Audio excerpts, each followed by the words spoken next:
There are over 1 million words in the English language. If we simply threw them all together without a system, trying to communicate would look like a collapsing pile of rubble. Grammar works like a professional crew on a construction site. Every word you use belongs to a specific team of 8 workers, and each member of that crew has one unique job to perform. This infographic shows exactly what that team looks like. Every single word you have ever spoken belongs to one of these 8 distinct categories, known as the parts of speech. Building a sentence is exactly like building a physical structure out of these toy blocks.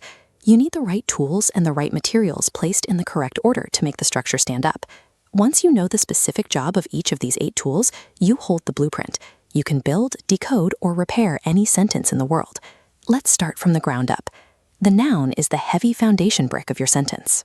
A noun represents any person, place, thing, or idea. If we look at this photograph, the Eiffel Tower is a noun because it is a specific place. The people standing in the foreground are nouns. Even the gravel they are standing on is a noun. If you try to build a whole story using only those heavy bricks, the structure gets awkward fast. Imagine saying, John went to John's house so John could walk John's dog. To fix that, we bring in the pronoun. A pronoun is a lightweight stand-in. It slops out the heavy noun to keep your sentence moving smoothly. So instead of repeating John, we simply plug in he or his. Nouns and pronouns form the essential baseline. They establish the who or the what that the rest of your structure will be built around. A foundation on its own is completely static. To get the sentence moving, we have to install the engine. That engine is the verb.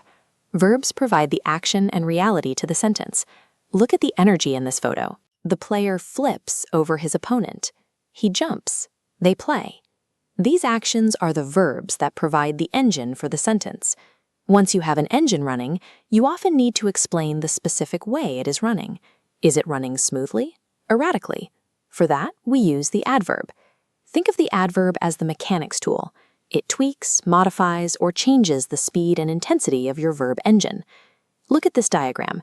If the verb is the gears turning, the adverb tells us the manner of that turning. They can rotate slowly, or they can rotate quickly. Verbs and adverbs work in tandem. The verb dictates what is happening, and the adverb dictates the precise way it goes down. With the foundation set and the engine running, we bring in the decorator. The adjective is a tool whose sole job is to add specific detail, color, or descriptive traits directly to your noun blocks. It turns a car into a rusty red car. As your sentence gets larger, you need to tell your reader exactly where all these new elements sit relative to one another. That is the job of the preposition.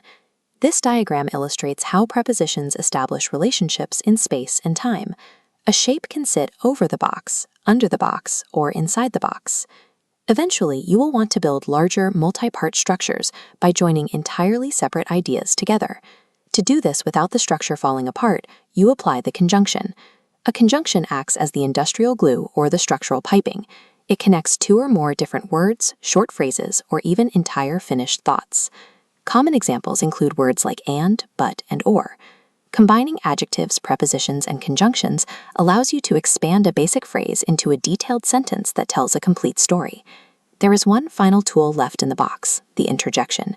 It is an emotional wildcard. It doesn't actually hold the building together. Instead, it stands entirely apart from the structure to express a sudden burst of feeling, like saying, wow, or oh. This sentence diagram unites all 8 tools. Nouns and pronouns provide the foundation, while verbs act as the engine pushing the action. Surrounding them, adjectives add color, adverbs adjust speed, prepositions map space, conjunctions connect parts, and interjections spark emotion. Highly complex systems always look intimidating from the outside, but they are always just a combination of very simple foundational parts working perfectly together. By mastering these 8 basic construction tools, you eliminate the fear of grammar altogether. You have the power to build any sentence imaginable. Take a look at the title of this video. How many parts of speech can you spot right now?